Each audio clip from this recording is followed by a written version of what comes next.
నమస్తే, welcome to BRK. నేను మీ Jahnavi. International yoga day ఈ సందర్భంగా యోగాకి సంబంధించిన అద్భుతమైన అంశాలు మనకు తెలియజేయడం కోసం మనతో ఉన్నారు 109 సంవత్సరాల మహర్షి అని చెప్పాలి. నిజంగా 109 సంవత్సరాల బాబా. మరి ఒక్కసారి యోగాకి సంబంధించి ఆ బాబా మాటల్లో అడిగి తెలుసుకుందాం. నమస్తే గురుజీ. హరి ఓం. అలాగే స్వామి, మీలాంటి సిద్ధులు ఋషులు అంటే 100 ఏళ్ళకి పైన దాదాపు 150 200 ఏళ్ళు బ్రతికిన వాళ్ళు కూడా ఉన్నారు.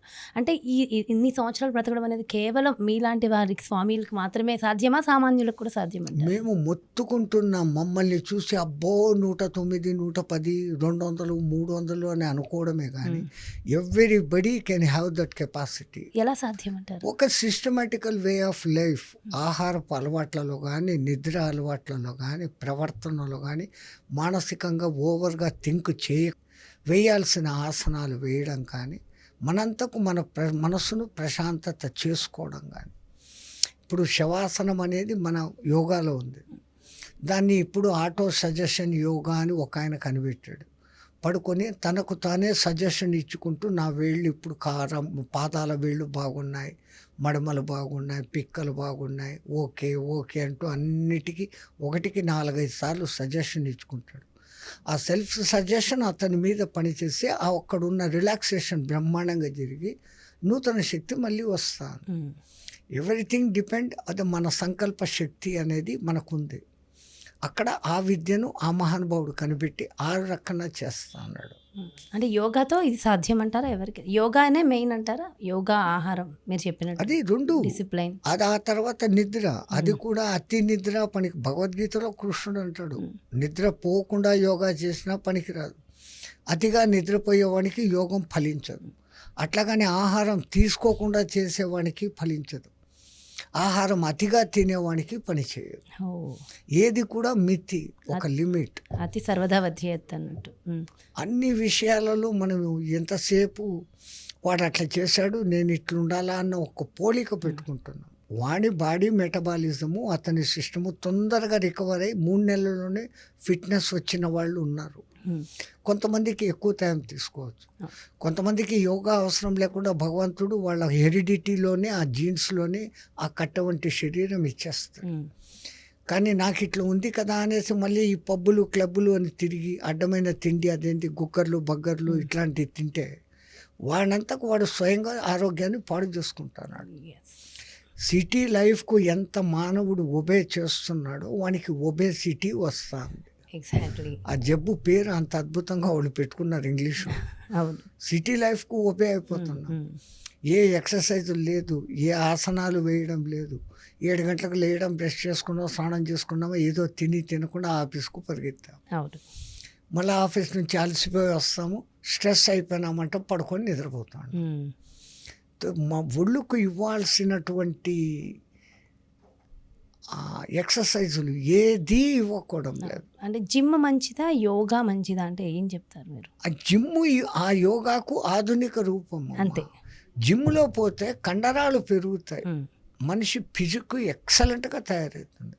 కానీ యోగా చేయడం మూలంగా కండరాలు పెరగకుండా కానీ మనిషి అంతర్గత శక్తి అద్భుతంగా పెరుగుతుంది, రోగాలు ఉండవు. జిమ్లో కండలు పెరుగుతాయి, రోగాలు పోయే ఛాన్సెస్ తక్కువ. బెల్లీ ఫ్యాట్ తగ్గుతుంది, అదేదో కొన్ని చేస్తే 6 ప్యాకు 7 ప్యాకు 8 ప్యాకులు అని పెడతా ఉన్నారు కడుపు. ఎంతెంతో బెల్లీ ఉండేవాళ్ళని అది చేస్తుంది ఆ ఏరోబిక్ ఎక్సర్సైజెస్. తర్వాత జిమ్ అది ఎక్కువ శ్రమతో కూడింది. కొంచెం బలహీనమైన మానవుడు ఆ వెయిట్ లిఫ్టింగ్లు చేయలేడు. ఏరోబిక్స్ కొంచెం ఇప్పుడు కొత్త టెక్నాలజీ, వాటిలో కూడా ఉన్నదేంటి యోగా మూమెంట్స్, త్రికోణాసనము, బద్ధ త్రికోణాసనము, ఇవన్నీ ఉన్నాయి. ఆ ఆసనాలు ఆ యాంగిల్స్ ఎట్లెట్లున్నాయో వీళ్ళు అట్లా మూవ్ అవుతారు. ఆ మూమెంట్ చేసినప్పుడు ఈ బ్యాక్ బోన్ బ్యాలెన్సింగ్కు వస్తుంది. అదేదో ఒక పెద్ద బాల్ తీసుకొని ఈ పక్క నుంచి అందించడము, మళ్ళీ ఈ పక్క నుంచి అందించడం. ఇంతకుముందు ఇంట్లో ఆ పని చేసుకుంటే అయింది కదా, ఇంటి పనులు ఎవరూ చేయడం లేదు. సొంతంగా పిండి రుబ్బుకోవడం లేదు, చట్నీ కూడా నూరుకోవడం, వాటికి టైం ఉండట్లేదు. అన్నిటికీ మిక్సీలు, గ్రైండర్లు, కుక్కర్లు. ఆహార పదార్థాలు ఎండలో సూర్యకిరణాలు పడుతూ ఉన్నప్పుడు ఉడుకుతున్నటువంటి ఆ సూర్యకిరణాల శక్తి చేరిన ఆహారంలో శక్తి వేరే, ఆ వంటింట్లో అక్కడ మళ్ళీ కుక్కర్లో పెట్టి చేసేస్తూ ఉండాలి. ఏమంటే తొందరగా అయిపోవాలి. ఈ తొందరతనం అందరికీ ఎక్కువైపోయింది. Yes, instant, quick. Fast life. ఏం ఫాస్ట్ చేసినా 24 అవర్స్లో మార్పు లేదు. మానవుళ్ళు అందుకే మన పెద్దవాళ్ళు అంటారు, నీకు ఎంతటున్నా నీ కోసం ఒక్క 2 గంటలు, 1 గంట నీ ఆసనాలు వేసుకో, 1 గంట ధ్యానం చేసుకో. ధ్యానంతో దొరికే ప్రశాంతత, ఎనర్జీ దేనికి సరిపోలేదు. ఆసనాలు వేయడం మూలంగా ఈ రోగాలు అసలు రావు. Prevention is better than cure. వచ్చినాక ఆసనాలు వేస్తే కూడా పోతాయి, కానీ వచ్చేంత వరకు ఎందుకు దానికి ఆహ్వానం పలకాల? ముందు నుంచి రోజు చేస్తుంటే ఆనందంగా ఉంటారు. మీకు తెలిసిందే, శివానంద మహారాజ్ అనేసి ఒక 3 ఏళ్ల కింద పద్మశ్రీ అవార్డు తీసుకున్నాడు ఆయన మరి 120 అప్పటి అవార్డు తీసుకున్నప్పుడు ఆయన వయసు 126. నేను మొన్న విన్నాను, ఒక నెల కింద బహుశా ఆ మహానుభావుడు జై శ్రీరామ్ అయిపోయాడు. అప్పటికి ఇప్పటికి లెక్కేసుకుంటే మహా అంటే 130 ఏళ్ళు. ఆయన చూడండి ఎంత అద్భుతంగా 126 ఏండ్లప్పుడు చక్కగా నడుచుకుంటూ వెళ్ళి మరి అవార్డు తీసుకున్నాడు. ఆయనది వీడియోలు కూడా కొన్ని చూపించారు అందరికీ. ఆయన యోగాసనాలు నేర్పిస్తున్న వీడియోలు చూపించారు. ఆయన ఎక్కువ సర్వాంగాసనం వేసేవాడు. వీళ్ళందరికీ నేర్పి తాను ఎక్స్ట్రాగా కొంచెం సేపు ఎక్కువసేపు చేసేవాడు. ఆ సర్వ అంగ ఆసనం ఒళ్ళంతా యాక్టివ్గా ఉంటుంది.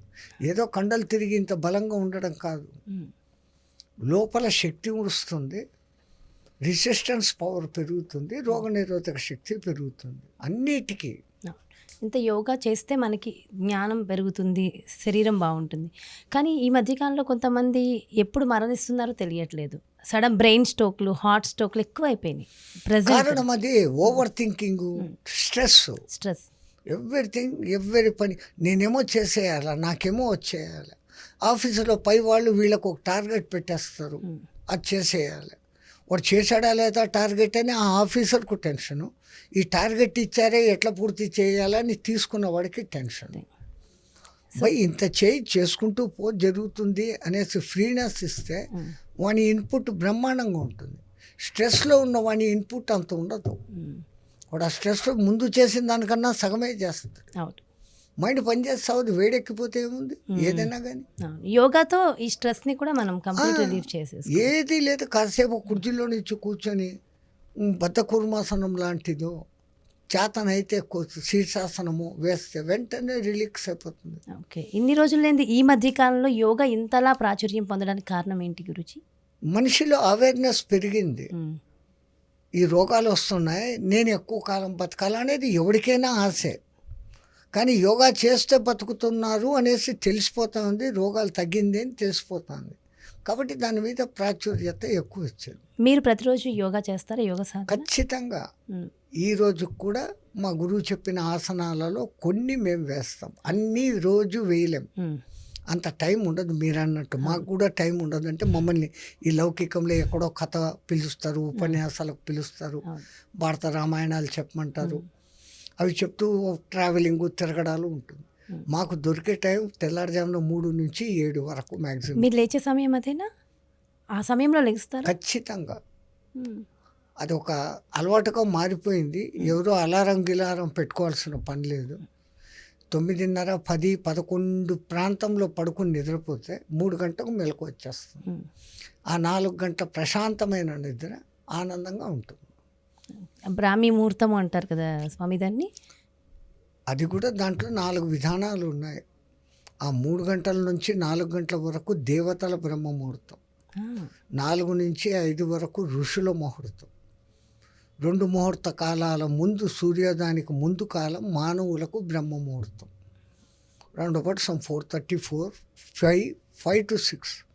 ఆ మాత్రం చేసిన ఆ టయానికి లేచిన, అంటే సూర్యోదయానికి ముందు లేస్తే అప్పుడే సూర్యుడు వస్తున్నటువంటి ఆ సూర్య కిరణాలలో కొన్ని అద్భుతమైన కిరణాలు ఉంటాయి. సూర్యుడు సహస్ర కిరణుడు అంటారు. ఆ సహస్ర కిరణాలలో ఈ సైన్స్ కనిపెట్టింది ఇప్పుడు alpha, beta, gamma, electromagnetic waves అని, ఆ తర్వాత ఇంట్రావైలెట్ అని, ఇట్లాంటి కొన్ని 15, 20, 30 కిరణాలను కనుక్కునేది. ఆయనకున్న 1000 కిరణాలు ఎంత మంచివో ఆ బ్రహ్మముహూర్త సమయంలో పాకే కిరణాలు అంటే అరుణ కిరణాలు అంటాం. సూర్యుడు వచ్చేక ముందు కాస్త ఎరుపు రెడ్డిష్ వస్తుంది, ఇంకా సూర్యుడు పుట్టకముందు. ఆ అరుణ కిరణాలు శరీరానికి అత్యద్భుతం మంచివి. సైన్స్ కూడా ఒప్పుకునింది. విటమిన్ డి అనేది మీకు ఇంకెక్కడ మార్కెట్లో దొరకదు, ఆ ఒక్క సూర్యుడి గుడి దగ్గరే దొరుకుతుంది. ఈ కారణంగానే మన పెద్దవాళ్ళు ఆరోగ్యం భాస్కరాదిచ్చేత్ అన్న పేరు అన్నారు. మన పూర్వీకులు వీళ్ళు ఇట్లా చెప్తే వినరు అని వేరే రహస్యంగా ఇంకో విధానంగా చెప్పారు. గుళ్ళకు రోజు సాయంత్రం భజన చెయ్యి అంటారు. ఆ భజన చేసేటప్పుడు చేతిలో తిడతలు ఇస్తారు, పిత్తలది ఉంటుంది, అది ఇట్లా కొడతారు. ఏం జరుగుతుంది, ఈ గోర్లు రాసుకుంటాయి. ఎంతటి స్ట్రెస్ ఉన్నవాడైనా ఒక 2 minutes ఈ గోర్లు టచ్ చేసి శబ్దం వచ్చేటట్లుగా మీరు రబ్ చేయండి. You will get relaxation immediately from the stress. ఈ రహస్యాన్ని వాళ్ళు గుళ్ళకు పోయి భజన చెయ్యి అంటారు. కరెక్ట్గా ఈ గోర్లు కలవాలి. వీటిని చెవు దగ్గర పెట్టుకుని వింటే గర్ అని ఒక శబ్దం వస్తుంది. గర్ అని ఒక మంచి శబ్దం వస్తుంది. దాన్నే వింటూ ఒక 1 minute 1.5 minutes చేసేయండి, అయిపోయింది. బ్రహ్మాండంగా రిలాక్సేషన్ వస్తుంది. ఒక విషయం అర్థం కాలేదు, ఏకాగ్రత పెట్టాలి, ఈ ముద్ర పెట్టండి.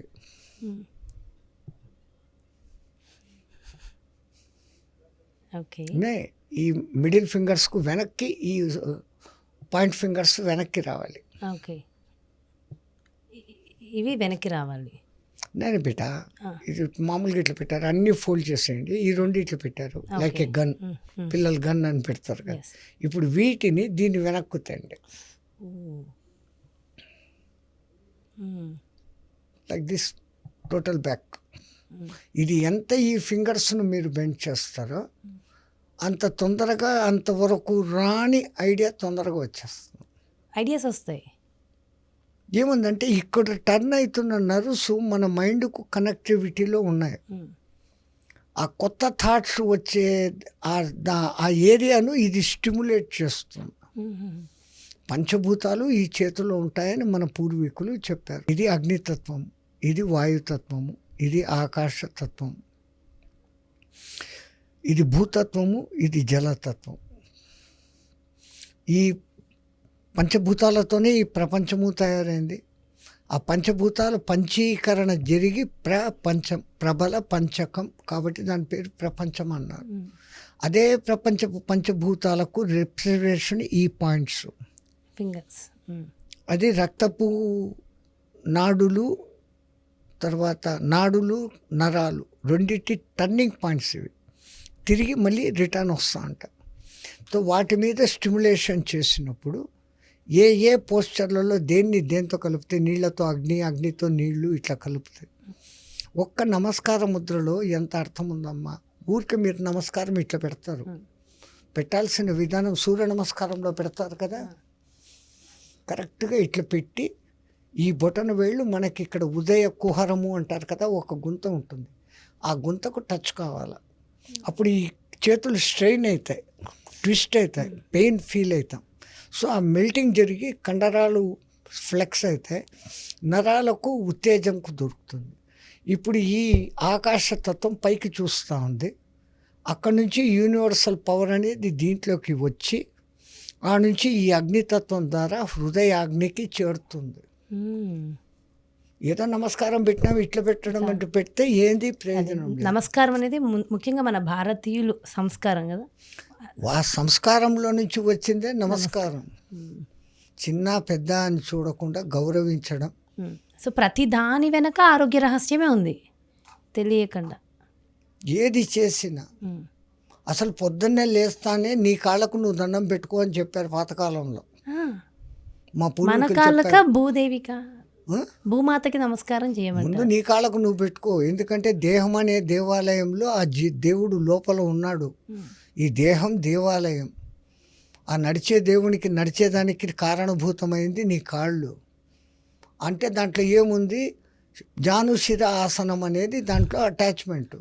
నిలబడి వంగి మీ కాళ్ళను మీరు ముట్టుకోవాలంటే మోకాళ్ళు వంచేస్తారు. మోకాళ్ళు వంచకుండా కాళ్ళు పట్టుకునే సాధన చేస్తే ఈ పొట్ట కండరాలన్నీ ఫ్లెక్స్ అయ్యి ఈ పొట్ట అనేది రెడ్యూస్ అవుతుంది. వాళ్ళు పైకి ఇట్లా చెప్పారు, నీ కాళ్ళకు నువ్వు నమస్కారం పెట్టుకో అని. వెనకాల రీజన్స్ ఇన్ని ఉన్నాయి. ఆధ్యాత్మికంగా ఆలోచిస్తే ఈ దేహం అనే ఆలయంలో ఆ పరమాత్ముడు నివాసం ఉన్నాడు. నీ ఆలయాన్ని భద్రంగా శుభ్రంగా పెట్టుకో, ఈ ఆలయానికి ఒక నమస్కారం పెట్టుకో అని ఆధ్యాత్మిక భావన. ఎప్పుడైతే మీరు ఇట్లా వంగి వంగి నమస్కారం పెట్టని మొదలు పెడతారో ఈజీగా మీ బ్యాక్ బోన్ ఫ్లెక్సిబిలిటీ నిర్మాణంగా అవుతుంది. కాళ్ళు వంచకుండా చేయడం మూలంగా ఈ తొడ కండరాలు, పిక్కల కండరాలు ఫ్లెక్స్ అవుతాయి. రక్త ప్రసరణ అద్భుతంగా జరుగుతుంది. తల పూర్తిగా వంచినప్పుడు తలకు రక్త ప్రసరణ ఎక్కువ జరుగుతుంది. హెయిర్ ఫాలింగ్ కూడా నిలబడిపోతుంది. రోజు కాళ్ళకు ముక్కుకుంటా ఉంటే, అంటే ఒక్కసారి కాదు 20-30 సార్లు ముక్కోవాలి. మనల్ని మనం ముక్కుంటే బాధే, వేరే వాడిని ముక్కాలంటే బాధ. కానీ ఆసనాలు యోగా అంత గొప్పది. యోగా గురించి భగవద్గీతలో కూడా లిఖించబడి ఉందంట కదా గురించి. సమకాయ శిరోగ్రీవం అన్న ఒక్క మాట అన్నాడు ఆయన. ఈ మేరుదండము అని చెప్పబడేటువంటి వెన్నుపూసను ఎంత నువ్వు స్ట్రైట్గా పెడతావో అప్పుడు ఇక్కడ ఉన్నటువంటి బ్రెయిన్ లిక్విడ్ అనేది, బోన్ లిక్విడ్ అనేది 2 ఉంటాయి. బ్యాక్ బోన్ లిక్విడ్ అని, లిక్విడ్ అంటే ఒక ద్రవ పదార్థం, మన మెదడు ఒక ద్రవంలో తేలాడుతూ ఉంది. ఆ పరమాత్ముడు ఏ ఏ సున్నితమైన భాగాలను ఎంత ప్రొటెక్ట్ చేయాలనో అంత చేశాడు. గట్టి చిప్ప ఇచ్చాడు. అయినా లోపలది కదులుతుంది, షాక్ అవుతుంది అని ఒక లిక్విడ్ ఇచ్చాడు. ఆ లిక్విడ్లో అది భద్రంగా ఉంటుంది. దాన్ని బ్రెయిన్ లిక్విడ్ అంటారు. అదే మెడుల్లా ఆమ్లగేటా నుంచి వెన్నెముక లోపలికి దిగి కిందికి ఉంటుంది. ఈ సంగతి మన పూర్వీకులు కలిగించి దాన్ని వెన్ను పాము అన్నారు. కుండలిని శక్తి పాముగా పైకి పోతుంది అని ఊహగా చెప్పినారు. ఇప్పుడు సైంటిస్టులు దాన్ని మళ్ళీ ఓకే అదే ఉంది అంటున్నారు. మెడుల్లా ఆమ్లగేటా నుంచి వెన్నుపూసల లోపలి నుంచి దిగుతా ఉంది. ఇప్పుడు ఈ ఒక్క నీ కాళ్ళకు నువ్వు నమస్కారం పెట్టుకో అంటే జానుశిర ఆసనం అంటాం మేము. సూర్య నమస్కారాల్లో వస్తుంది. ముందు వెనక్కి వంగమంటారు, ఆల్ ఆఫ్ ఎ సడన్ వంగి కాళ్ళు కింద చేతులు ఆనిచ్చండి భూమికి అంటారు. అట్లా చెప్తే చేస్తారని దానికి సూర్య నమస్కారాలు పొద్దున్నే లేచి సూర్యుడిని చూస్తూ చేయివి. నీ శరీరానికి మొత్తం సూర్యకిరణాలు తగులుతాయి. ఒక్కొక్క పోస్చర్లో నువ్వు కూర్చున్నప్పుడు నీ బ్యాక్ బోన్ రెక్టిఫై అవుతుంది, థిక్స్ రెక్టిఫై అవుతాయి, హిప్స్ రెక్టిఫై అవుతుంది, షోల్డర్స్ స్ట్రాంగ్ అవుతాయి. ఆ ఒక్కొక్క పోజులో పర్వతాసనం వేసి చూడండి మీరు కొంచెం సేపు. తలకు ఎంత ఫ్రీనెస్ వస్తుందంటే, ఎంత స్ట్రెస్లో ఉన్నవాడు కూడా పర్వతాసనం కొన్ని 2-3 సార్లు 2 minutes సెకండ్స్ 4 seconds 10 seconds పెంచుకుంటూ పోయి కొంచెం బాగా 2-3 minutes ఉండగలిగిన స్థాయి వచ్చి ఈ చతురాసనం కానీ మొత్తం బ్యాక్ బోన్ స్ట్రెంగ్త్ అవుతుంది ప్రతి ఒక్కదాని వెనకాల. ఇప్పుడు ఎవరికైనా ఏదైనా సమస్య వచ్చి ఏం చేయాలా అని ఇట్లా అనేస్తారు తెలియకుండా. అవును, ఇలా అనుకుంటాం ఎక్కువ ఇట్లా అనుకుంటాం. అందుకే భజన చేయమని చెప్పినప్పుడు కూడా ఇట్లా కొడితే ఈ పంచభూతాలు మిక్స్ అవుతా ఉండే. అన్నిటి వెనకాల సైన్సే ఉంది తప్ప ఇంకేం లేదు. దానికి వీళ్ళు మంత్రాలు మీదేందో చింతకాయ పచ్చడి అది ఇది అనేసి అనడం సులభం. ఇప్పుడు మళ్ళీ కనుక్కొని మీది చెప్పేదంతా కరెక్టే అని అంటా ఉండరు. వాస్తు శాస్త్రం ఏంటి నాన్ సెన్స్. వాస్తు అంటే ఏంటి, నీ శరీరమే ఒక ఇల్లు. ఆ భగవంతుడు ఏ పార్టుని ఎంత సేఫ్గా ఎక్కడ పెట్టాలనో అక్కడే పెట్టాడు. గుండె లెఫ్ట్ సైడ్నే ఉంటుంది, కాలేయం రైట్ సైడే ఉంటుంది. అక్కడి నుంచి వచ్చే గ్రంథులు అన్నిటికన్నా పెద్ద గ్రంథి కాలేయం. ఈ గుండె 24 గంటలు పుట్టక ముందు నుంచి తల్లి కడుపులో నుంచే పనిచేసి వేల లీటర్ల బ్లడ్ సర్క్యులేషన్ చేస్తూ ఉంది. అందుకే రాత్రిపూట పడుకునేటప్పుడు ఎడం వైపే పడుకోరా నాయన నువ్వు అంటారు. ఆ దిశల్లో పడుకునేది కూడా ఉత్తరం దిక్కు తలబెట్టి పడుకోవద్దు అంటారు. Magnetic field, earth magnetic field ఈ మైండ్ను న్యూరాన్స్ను డిస్టర్బ్ చేస్తుంది. ఈ దిశలో పడుకోవాలా, ఈ దిశలో పడుకోకూడదు అని వాళ్ళు ప్రయోగాలు చేసి ఆ మాట చెప్తే మీదంతా నాన్సెన్స్, ఏ పక్క పడుకుంటే ఏమవుతుంది అని అంటారు. అదే సోవియట్ రష్యా వాళ్ళు ఒక 1000 మందిని సెలెక్ట్ చేసుకొని 250 మందిని కేవలం తూర్పు వైపే పడుకోబెట్టి, ఓ 250 మందిని దక్షిణం వైపుకు పడుకోబెట్టి, పడమట తూర్పు ఈ 4 డైరెక్షన్లో 250 సంవత్సరం రోజులు అబ్జర్వ్ చేశారు. వాళ్ళ ఆలోచన శక్తి ఏంటి, వాళ్ళ ఆరోగ్య పరిస్థితులు ఏంటి. దక్షిణం వైపు తలపెట్టుకున్న వాడికి తొందరగా రోగాలు వచ్చాయి. ఉత్తరం వైపు తలపెట్టు పడుకున్నవాడు బ్రహ్మాండంగా ఉన్నాడు. తూర్పు వైపు తలపెట్టినవాడు బాగున్నాడు.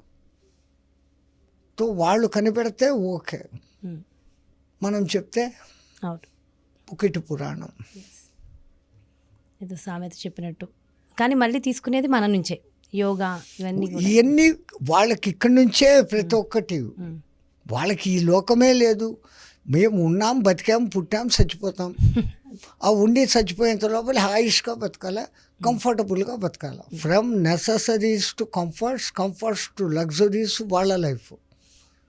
చనిపోయిన తర్వాత ఏమవుతాము అనే చింతన చేసిన వాళ్ళు మనము. పుట్టక ముందు ఎక్కడ ఉన్నాం, చనిపోయినాక ఏమవుతా అన్నాం. ఈ థాట్ వాళ్ళకు రెండూ లేదు. వాళ్ళకి తెలిసిన సైన్స్, పెళ్ళి అయింది, కొడుకు పుట్టినాడు, కూతురు పుట్టింది, పెళ్ళి అయితే పుడతారు, మేట్ అయితే పుడతారు, పుట్టినాం, చచ్చిపోతా ఉన్నాం, ఇదే లైఫ్, దీన్నే ఎంజాయ్ చేస్తాం అనుకునేది వాళ్ళ మెంటాలిటీ. అసలు నేను అక్కడే ఎట్లా పుడతా ఉన్నాను. గర్భోపనిషత్తు అనే దాంట్లో వారపు పిండము దగ్గర నుంచి బిడ్డ డెవలప్ అయ్యేంత వరకు ఏ నెలలో ఏ అవయవాలు ఏర్పడతాయి, ఎట్లెట్లా ఏర్పడతాయి, 6వ నెల లోపలికి జీవుడు ఎట్లా ప్రవేశం చేస్తాడు, 7వ నెల పరమాత్మ వానికి గత జన్మలన్నీ గుర్తు చేస్తాడంట. వాడు ఇంతకుముందు ప్రీవియస్ జంతు జన్మలు, పక్షి జన్మలు, రాక్షస జన్మలు అన్నీ చూపిస్తాడు. అయ్యయ్యో ఇంత చేశానా, ఈసారి నేను బయటికి వచ్చినాక ఇవన్నీ చెయ్యను భగవాన్, నీ కాళ్ళెదురుగా ప్రమాణం చేస్తాను. ఈ జన్మలో నేను ఇంకా పాత తప్పులు ఏదీ చేయకుండా కడుక్కునే ప్రయత్నం చేస్తాను, కానీ కొత్తవి పూసుకోను అంటాడంట. కానీ లోకంలో నుంచి బయటికి వచ్చిన తర్వాత నుంచి అంతా నాకే కావాలి. ఆ విష్ణుమాయ కమ్మేస్తుంది. ఎందుకలా? ఒక మాయ నుంచి బయటకు వచ్చి ఇంకో మాయలో పడుతున్నాడు. ఒక మాయ అంటే తల్లి గర్భంలో మాయ అంటున్నారు కదా, మావి మాయ అని ఏమో అంటారు మీరు తెలుగులో. ఆ మాయ నుంచి బయటకు వస్తున్నాడు, మొత్తం మర్చిపోతాడు. కాబట్టి మాయలో పడిపోతున్నాడు. వాడు ఉన్నదే మాయలో నుంచి, కాబట్టి ఆ మాయలో బయటకు రాగానే అంతా మర్చిపోయి మళ్ళీ యాజ్ యూజువల్ ఇప్పుడున్న సొసైటీతో నెట్టుకుంటూ వెళ్ళిపోతూ ఉంటాడు. అదే మళ్ళీ గత జన్మలంటూ గుర్తుకు వచ్చాయనుకోండి, వాడు ఈ జన్మను సక్రమంగా నడపలేడు. ఆ జన్మ చింతనలతోనే ఉండిపోతాడు. అయ్యో అట్లా చేశానా, ఇట్లా చేసి ఉంటే బాగుండేది. ఈ going on thinking about the past, what has happened. ఈ జన్మలకు అర్థం ఏంటి గురుగారు? ఈ జన్మలకి అర్థం ఏంటి? ఉంది కదా, మ నాకు మా వస్తుంది, విడదీస్తే నమ. జన్మించినప్పటి నుంచి మరణం వైపుకు నడక, 3 అక్షరాలే. అంటే అందుకే మన పూర్వీకులు ఎందుకు జన్మించినాను, ఏం చేస్తున్నాను, మళ్ళీ పుట్టడం మళ్ళీ చావడం జరుగుతూనే ఉంది, ఇంత చావులు ఉన్నాయి. ఈ మళ్ళీ పుట్టని స్థితికి నేను చేరుకోవాలంటే ఏం చేయాలనే తపనతో వాళ్ళు భగవత్ చింతన అనేది పెట్టుకున్నారు. ఉన్నంతలో ఈ సమాజంలో నేను ఉన్నాను కాబట్టి ఈ సమాజానికి నేను ఏం చేయాలి, సమాజానికి నేను సేవ చేయాలి. సమాజం అన్నీ ఇస్తుంది, నాకు గాలి ఇస్తుంది, నీళ్ళు ఇస్తుంది, తిండి ఇస్తుంది, ఇవన్నీ సహజంగా దొరుకుతాను. అందరికీ ఈక్వల్. ఇది ఎండ, చలి, వాన ఇవన్నీ అందరికీ ఈక్వల్.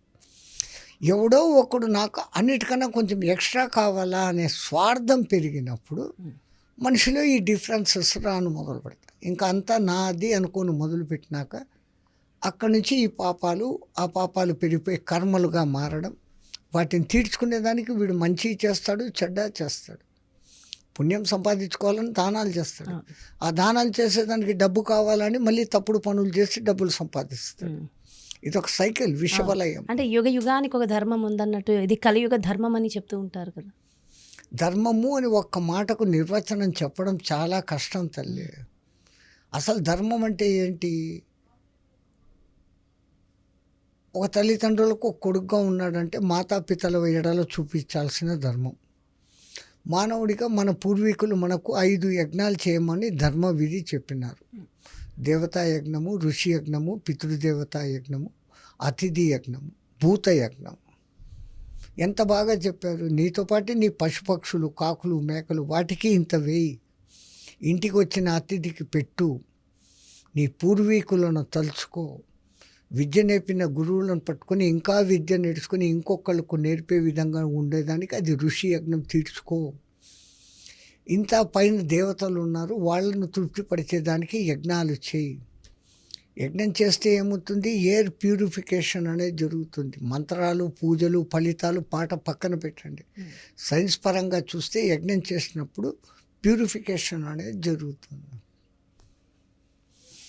ప్రతి దాని వెనకల వాళ్ళు సైన్స్తోనే ఆలోచించి ఎట్లా ఉంటే బాగుంటుంది అని నియమాలుగా చెప్పి ఇట్లే చేయి అని గట్టిగా చెప్పడంతో దాన్ని వేదం, ఇట్లా చేయి, సత్యం వద, ధర్మం చెర అంతే అనింది. కానీ దానికి ఎలాబరేషన్గా ఇట్లా ఉండాలా, ఇట్లా చేయాలా చెప్పలే. దాన్ని అర్థం చేసుకున్న ఋషులు వాళ్ళ వాళ్ళ భావాలతో నాయన ఇట్లా ఉండాలా, ఇట్లా చేయాలా, రాముడిలాగా ఉండు, కృష్ణుడిలాగా ఉండమాక, కృష్ణుడు చెప్పింది చేయి, రాముడిలాగా ఉండు అని చెప్పుకుంటూ వచ్చారు. మనిషి మరణించిన తర్వాత అసలు ఏమవుతారు స్వామి? అనేక సిద్ధాంతాలు ఉన్నాయి.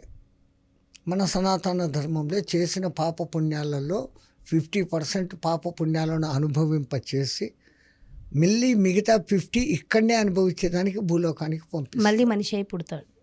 ఎవరిదో కాలు ఇంచేస్తాడు, ఈ జన్మలో వాడు కుంటోడుగా పుడతాడు. సంథింగ్ లేదా ఈ జన్మలో మళ్ళీ ఎక్కడో ఇంకో చోట యాక్సిడెంట్ అయ్యి 2 కాళ్ళు పోగొట్టుకుంటాడు. దానికి ఆ ఫలితం మళ్ళీ ఇక్కడ కూడా అనుభవించాలి. ఆ తెలుసుకొని ఓహో ఏదో తప్పుతో నేను ఇట్లా చేశాను, ఇటువంటి తప్పులు ఇంకా చేయకుండా ఉంటాను అనుకొని పశ్చాత్తాపడినప్పుడు ఆ గత కర్మలు కొంచెం నశిస్తాయి. కొన్ని రిథమాటికల్ వర్డ్స్ చదువుతూ చాంటింగ్ చేస్తూ ఉండడం మంత్రాలు అని అంటారు. ఆ లోపల రికార్డ్ అయిపోయినటువంటి సబ్కాన్షియస్ మైండ్లలో ఉండే వాటి ఎరాస్ అయిపోతాయి. అట్లా జరుగుతుంది. చేసిన పాపము ఈ జన్మలో పాపాలు ఎక్కువ చేస్తే ఈ జన్మలోనే అనుభవిస్తారా, ఇంకొక జన్మ ఎత్తే అనుభవిస్తారంటారా? అది దాన్ని వాడు చేసిన పాపం యొక్క పర్సంటేజ్ను బట్టి ఉంటుంది. ఈ కలియుగం ఎట్లాంటిది అంటే ఎప్పుడో చేసాం వెంటనే దాన్ని ఈ జన్మలోనే ఎక్కడో ఒక చోట ఈ సాత్మే కియా ఈ సాత్మే పాయేగా, ఈ చేత్తో చేసింది ఈ చేత్తో ఎప్పుడో ఒకసారి జరిగి తీరుతుంది అని అంటారు. కలియుగంలో ఫాస్ట్ అని మీరు అంటారు కదా, ఇది కూడా దేవుడు ఫాస్ట్ చేశాడు. వీడు చేసింది మళ్ళీ ఏదో ఒక దినం రివర్స్ అయ్యి వానికే వచ్చేస్తుంది. ఎందుకంటే మన భూమి అనే ఈ వాతావరణం మనం ఏం మాట్లాడినా ఏమి ఊహించినా అవన్నీ రికార్డ్ చేసేసుకుంటా ఉన్నాం. అది మళ్ళీ ఏ పొద్దు ఒక దినం బూమరాంగ్ అయ్యి తిరిగి మనకే టచ్. అఫర్మేషన్స్ని మీరు నమ్ముతారా స్వామి? అఫర్మేషన్స్ అని ఈ మధ్యన కొత్త టెర్మినాలజీ వచ్చింది. అంటే మనం ఏది ఎక్కువగా జపిస్తూ ఉంటే, మంచి జపిస్తే మంచి, చెడు జపిస్తే చెడు, అదే జరుగుద్ది అంటున్నారు. మన వాళ్ళు ఎంతో ముందే చెప్పారు కదమ్మా, భ్రమర కీటక న్యాయము అని. నువ్వు ఏదైతే అనుకుంటావో అదే నీవు అవుతావు. యద్భావం తద్భవతి, యాదృశి భావన తస్య సిద్ధిర్భవతి తాదృశి. నువ్వు చూసి ఏమనుకుంటున్నావో ఆ చూసిందే నీవు అయిపోతావు. ఆ మాట ఎప్పుడో చెప్పారు, ఇప్పుడు కాదు. ఇప్పుడు దాన్ని పేర్లు మార్చి ఇంకో విధంగా అఫర్మేషను, కన్ఫర్మేషను, ఆమేషను, ఈమేషను అంటా ఉండరు. పేర్లు మారుతున్నాయి. అదే మీరు అంటారు కదా, and old wine in a new bottle అని. Same thing. ఒక ప్రోడక్ట్ అమ్ముడు పోకపోతే దాని ప్యాకింగ్ మార్చేసి పేరు మార్చేస్తే లోపల ఉండే ప్రోడక్ట్ అదే కదా. వీడు దీనికి ఆకర్షించబడి మళ్ళీ అదే వాడతాడు. దానిపైన వెనకలు రాస్తాడు, ఇది వాడితే ఇన్ని రోజుల్లో ఇట్లా అయిపోతావు, నువ్వు అట్లా అయిపోతావు అని. ఆ ట్రస్ట్, ఓహో ఇది తాగితే నేను బాగవుతాను అనే ఆ ట్రస్ట్ మన మీద కలిగినప్పుడు ఇంతకుముందు ఆ పాత మందే మళ్ళీ అదే పని చేస్తుంది. ఇంతకుముందు పని చేయలేదు. అది ఎందుకు చేయలేదంటే ఏందో ఇట్లుంది, లేబుల్ బాగలేదు, రంగు ఇట్లుంది, ఇది తింటే ఏమవుతుంది అనుకుని డిసప్పాయింట్గా తిన్నాడంటే అది ఎంతో పవర్ఫుల్ మందైనా కానీ వాడికి నిజంగా పని చేయలేదు. Everything depends your way of thinking. Negative thinking and positive thinking అని ఇప్పుడు అంటారు. సవ్య ఆలోచన, అపసవ్య ఆలోచన. మన ఆలోచనలు మనం ఎంత ప్రశాంతంగా పెట్టుకుంటే ఈ దిక్కుమాలిన టెన్షన్ అనేది అస్సలు ఉండదు. ఎప్పుడో జరిగిపోయిన విషయాలు అది అట్లా అయిపోయింది. అటు చేసి ఉండకూడదు. అట్లా అయిపోయింది. నువ్వు ఎన్నిసార్లు అనుకున్నా అది అయిపోయింది ఎప్పుడో 7 ఏళ్ల కింద. ఇప్పుడు దాన్ని నువ్వు ఎట్లు మడచలేవు. అవును. Why you are bothering and wasting your present time. ఈ వర్తమానాన్ని సక్రమంగా వాడుకోవాలి. ఎంతో అద్భుతమైన విషయ పరిజ్ఞానాన్ని మాకు తెలియజేశారు గురువుగారు. Thank you so much. నమస్కారం స్వామి. మా గురు కటాక్షం తల్లి.